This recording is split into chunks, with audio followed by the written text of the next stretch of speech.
Good evening, this is Brass Tax. I'm Zakir Jacob. The polling in Bengal may be over, the results are in, but the violence continues. The state government has put the official death toll during the poll season at 19, but the unofficial count is above 30. Today, Chief Minister Mita Banerjee held a press conference and she held the BJP squarely responsible for the spiralling violence in her state. She also said that much of the violence was concentrated in one area, Bhangar. But at the end of the day, the buck of law and order stops with the state government. The question we're asking tonight on Brass Tax, who then let Bengal burn?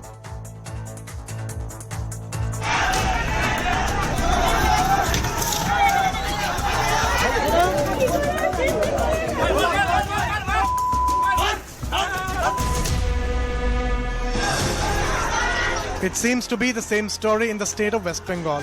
Political violence surrounding elections, this time over the crucial Panchayat polls.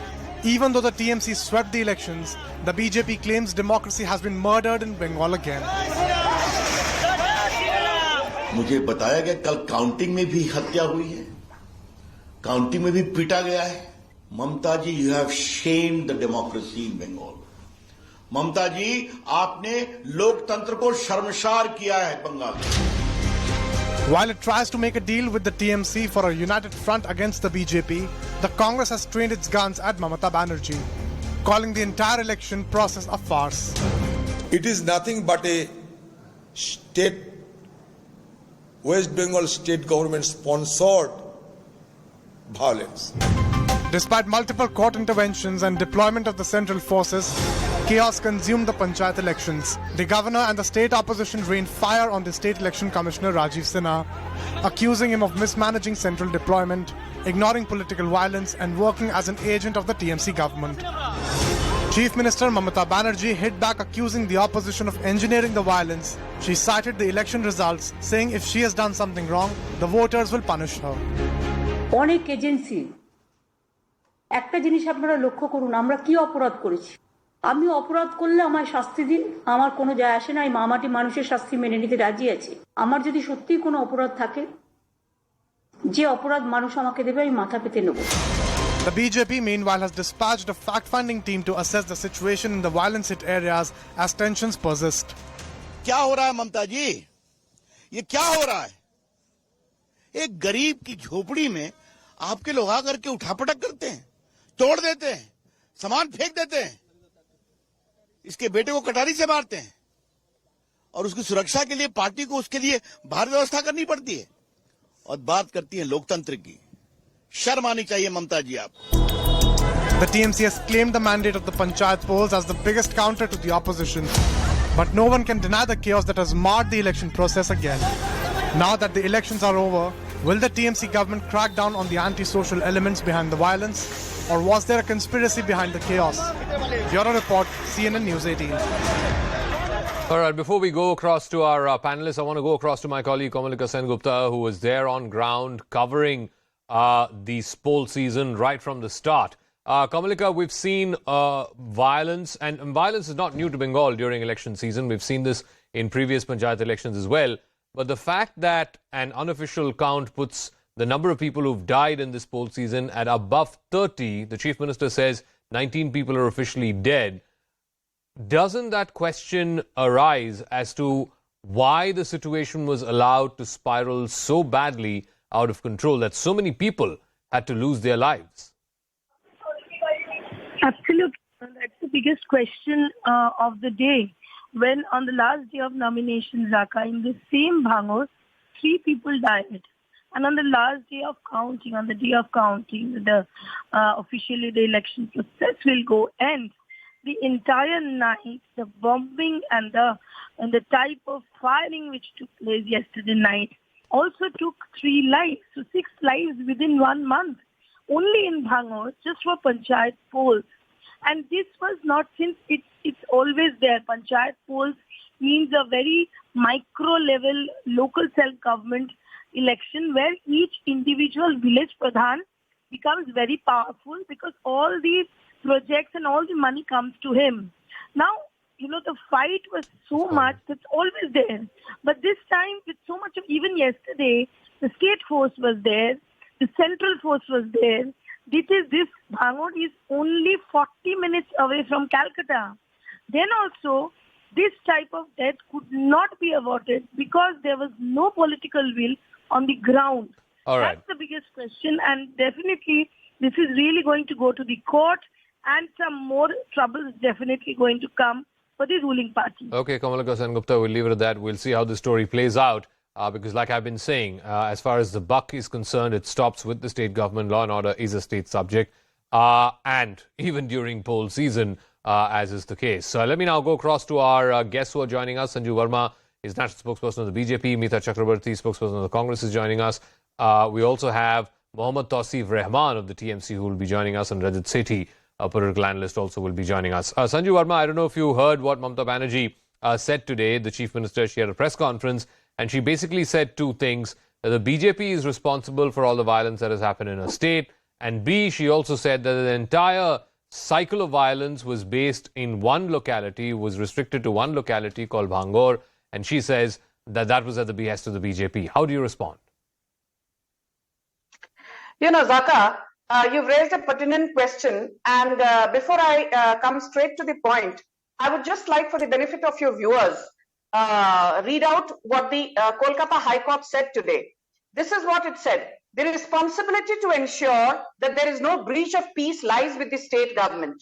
Obviously, Mamata Banerjee in this case. If the state government is not in a position to safeguard its citizens, then it is a very serious matter to be taken note of. And yesterday, on the, yesterday what the Kolkata High Court said was, we have passed a series of orders. We have received 44 complaints via emails. Our registrar has received 44 complaints via emails about widespread violence. Despite our series of orders, why have you not been able to ensure free and fair polls, and the violence continues even after the elections are over?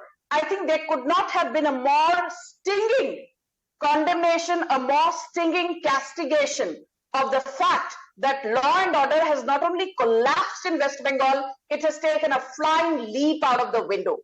Okay. Point number one. Point number two, you said, Mamata Banerjee said it's limited to a very few pockets. I heard her press conference. She said, barring a few areas in Cooch Behar, there is no violence in North 24 Parganas, South 24 Parganas, Bankura, North Dinajpur, South Dinajpur.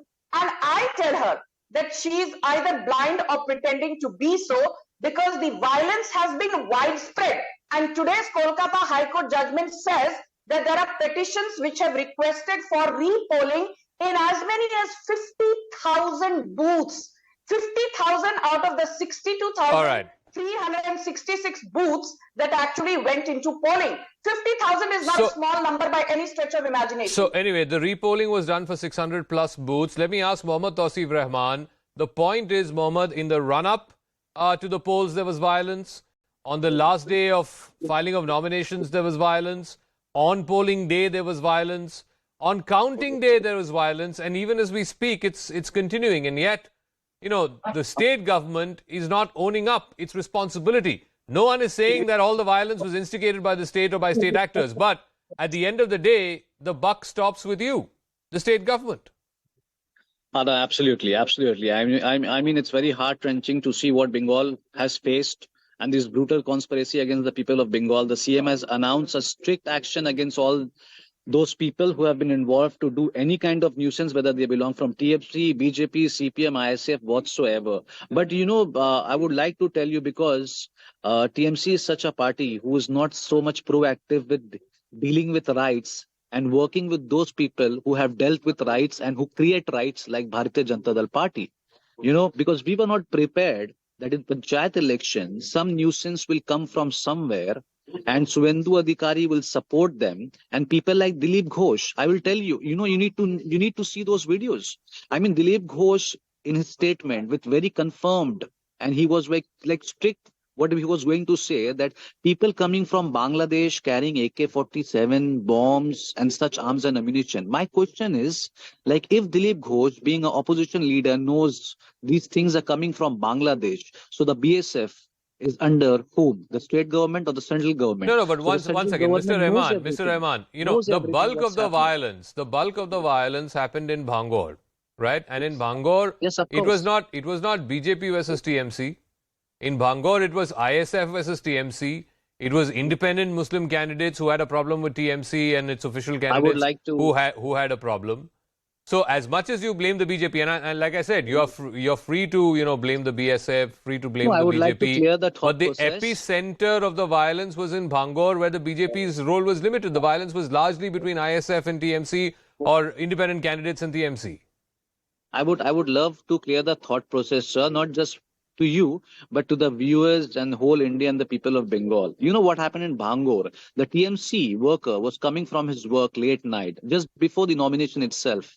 And these ISF people, very few in numbers, again, I'm telling you, because you will charge me that when Tauseef, you are telling them that BJP is few in numbers, ISF few in numbers, then who's attacking them? But again, they were few in numbers and they attacked one TMC cadre, and the TMC cadre went hospital directly. Now the question is who's supporting ISF? It is very clear in Bangor that ISF is backed by BJP. There are 6 independent candidates and you have the posters of that candidate asking for vote, which is clearly written, backed by BJP, ISF, Congress, CPN, everyone. So if you are supporting and if you have an alliance political party in West Bengal, why don't you come and declare that yes, we are working with CPM, we are working with ISF, we are working BJP together. No, one second, Mr. Rahman, are you hearing what you're saying? You are saying that the violence was sponsored by BJP, Congress, CPM and ISF. They're all in one camp and the TMC is in the opposite camp. I mean, Absolutely right. Absolutely right. It's bizarre to say the least. I mean, Congress, BJP Absolutely can't be right. in the same camp.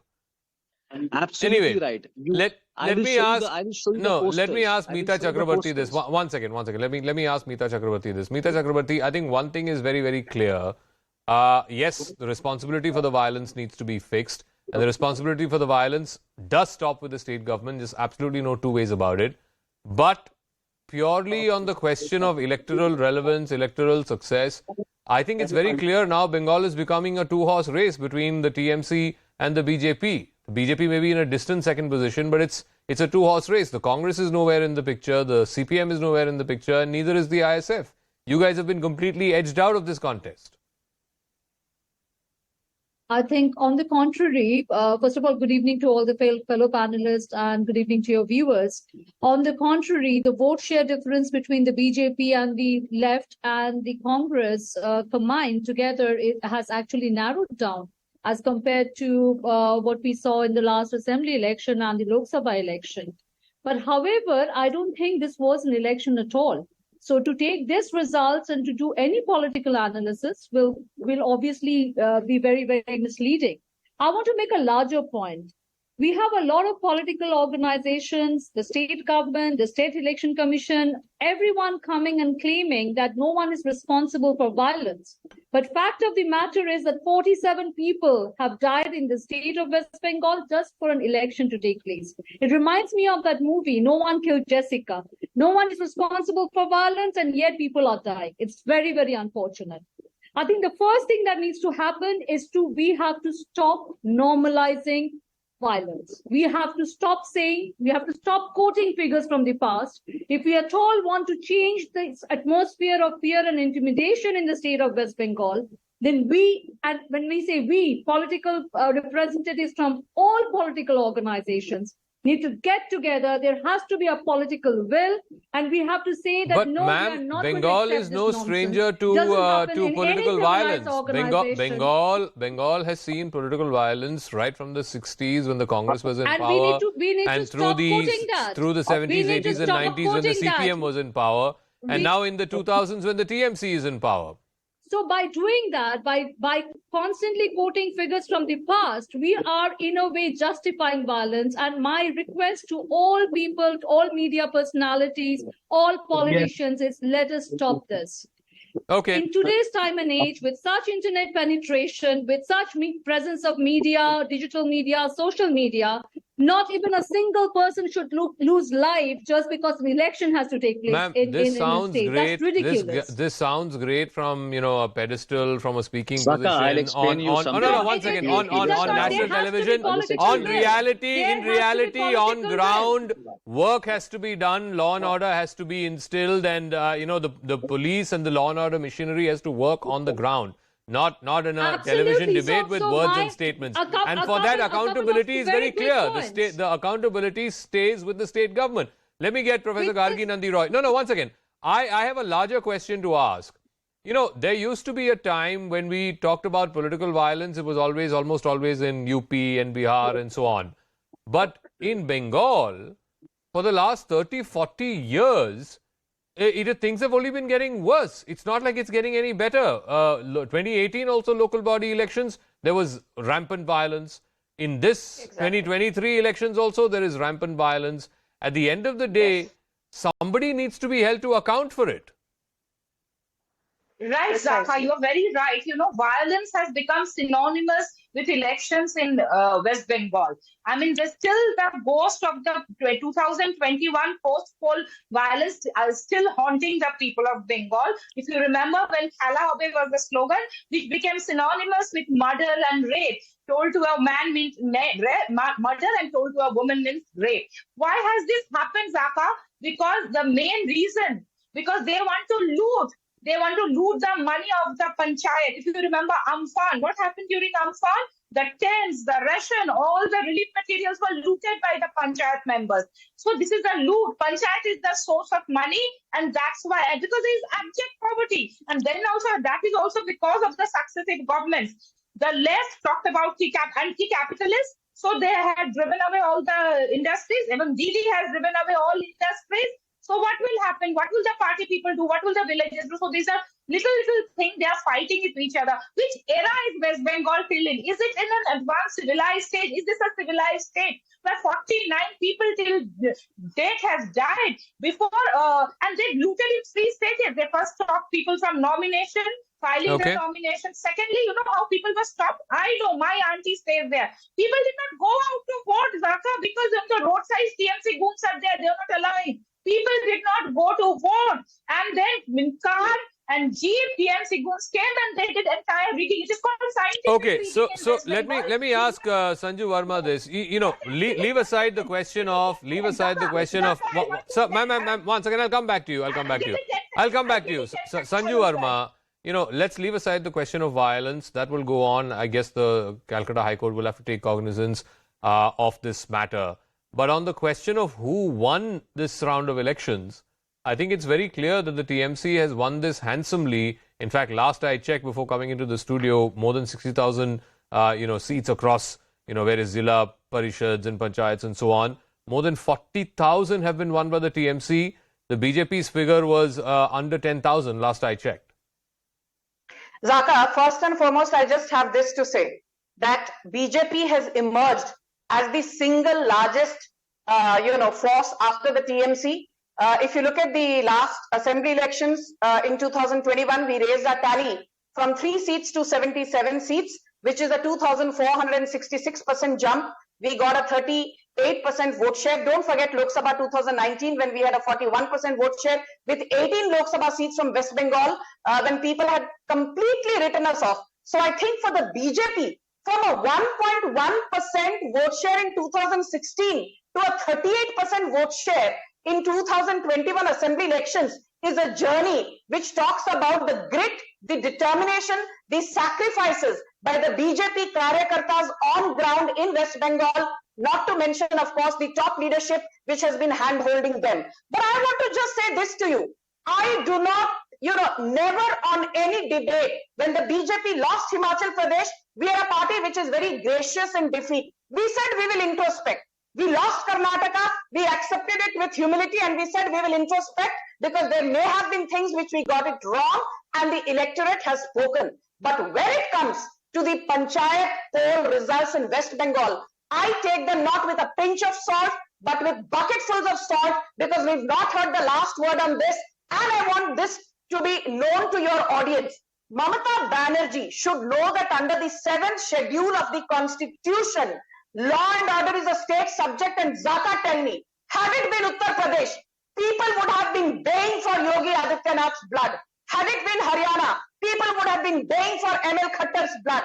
Had it been Assam, people would have been baying for Himanta Biswa Sarma's blood. But look at the travesty, look at the irony. Now that it is West Bengal and the person at the epicenter of all this is an incompetent chief minister called Mamata Banerjee, you and me are still debating as to whether Mamata Banerjee should be given the clean chit. Is she responsible? Okay, Or is the Mohammad opposition actually Tauseef Rahman, the point that Sanju Verma is raising is also valid. No one has spoken out, at least from the opposition space. No one seems to be speaking out against this absolute mindless violence that's happening in Bengal. Maybe for fear of alienating Mamata Banerjee, or maybe the opposition seems to have a different set of standards when it comes to violence in BJP-ruled states, and different set of standards when it comes to violence in opposition-ruled states. And Sanju Verma is right. So please answer her question. Had this violence taken place in Uttar Pradesh, or had this violence taken place in any of the BJP-ruled states, the opposition would have been out to get blood. But today, no one from the opposition of any consequence has come out and asked why Mamata Banerjee is allowing this violence to happen on her watch. No, Zaka, it's not that simple. It's a blame game thing. Yeah, we have been facing this from last 20 days. Earlier, they were crying for nomination. Then they were crying for protection. And then they are crying that abhi vote nahi milne wala hai, something. But it will carry on. We understand we have to face this and we will fight with it. Because the people of Bengal, this 11 crore people and this whole Janta party is with us, because we have seen the vote share where it is going.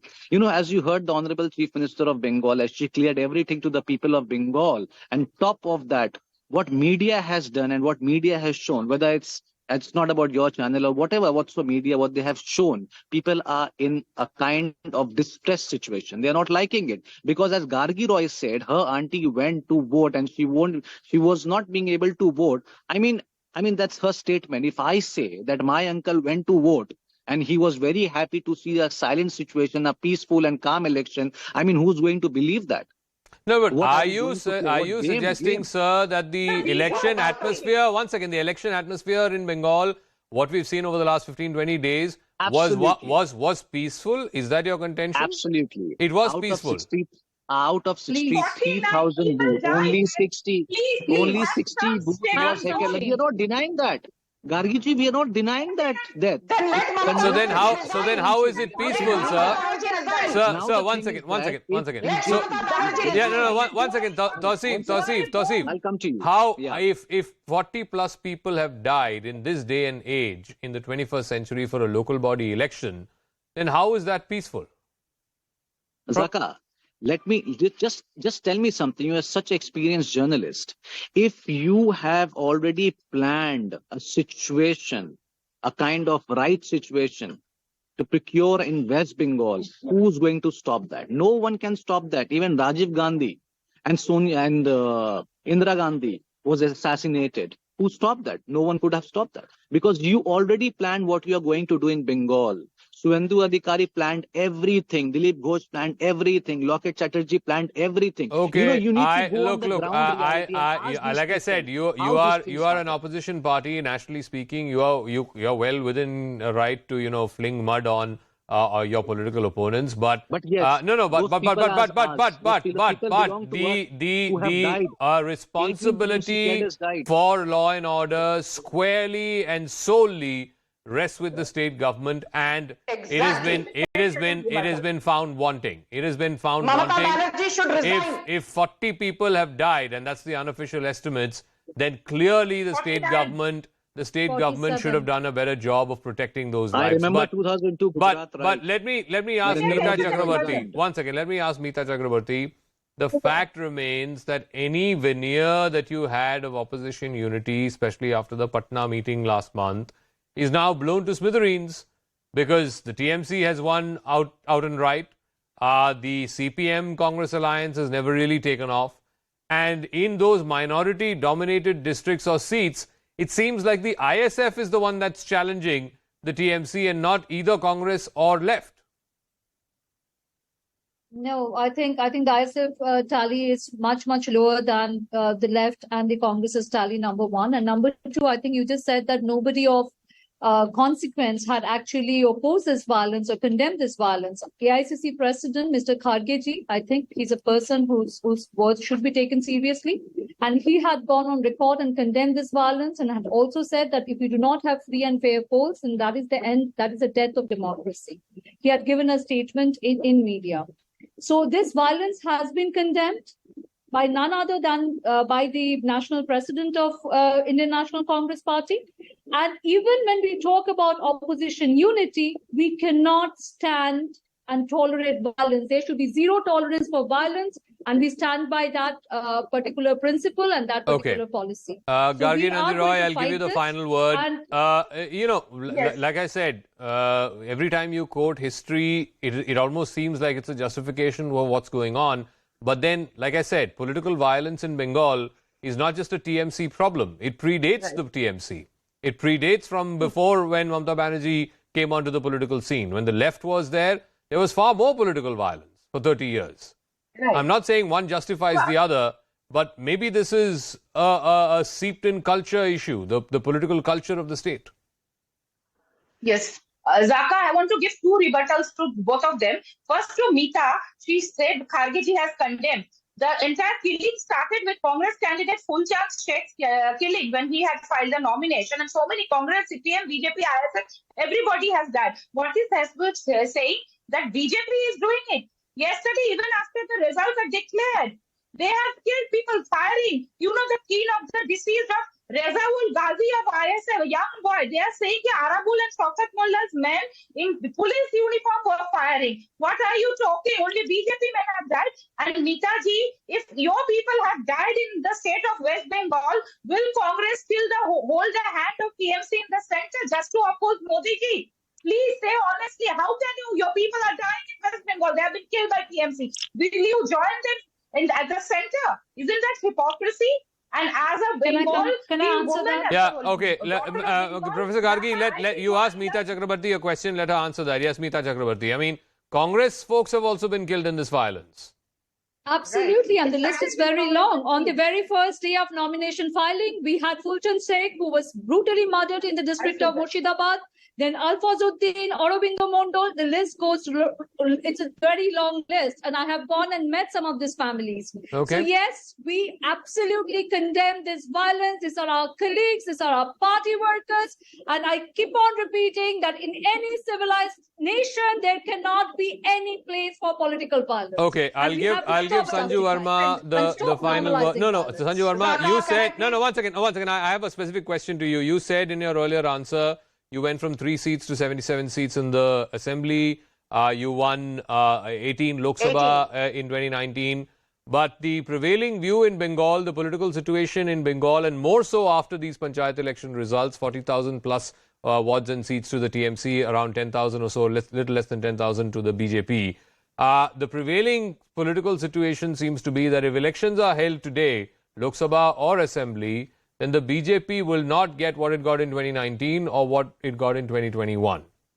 How do you respond? Zaka, first let's be very clear that in the assembly elections in 2024 or 21, when we got 77 seats, the left got 1 seat, the Congress was reduced to 0. In 2019, the Congress got 2 Lok Sabha seats, we got 18, Trinamool 22, and the CPM got 0. My limited point is that it is a bipolar contest in West Bengal when you see the Lok Sabha or the last preceding assembly election with Trinamool Congress being the ruling party and the BJP giving it a tough fight and being the principal opposition party. Now, if you are trying to extrapolate the Panchayat elections and say that the BJP strength has whittled down, I would just like to, say that when in Uttar Pradesh, as recently as April 2023, I remember we won all the 17 mayoral elections to all the 17 municipal corporations, and overall in the urban local bodies we won 420 out of 544 seats,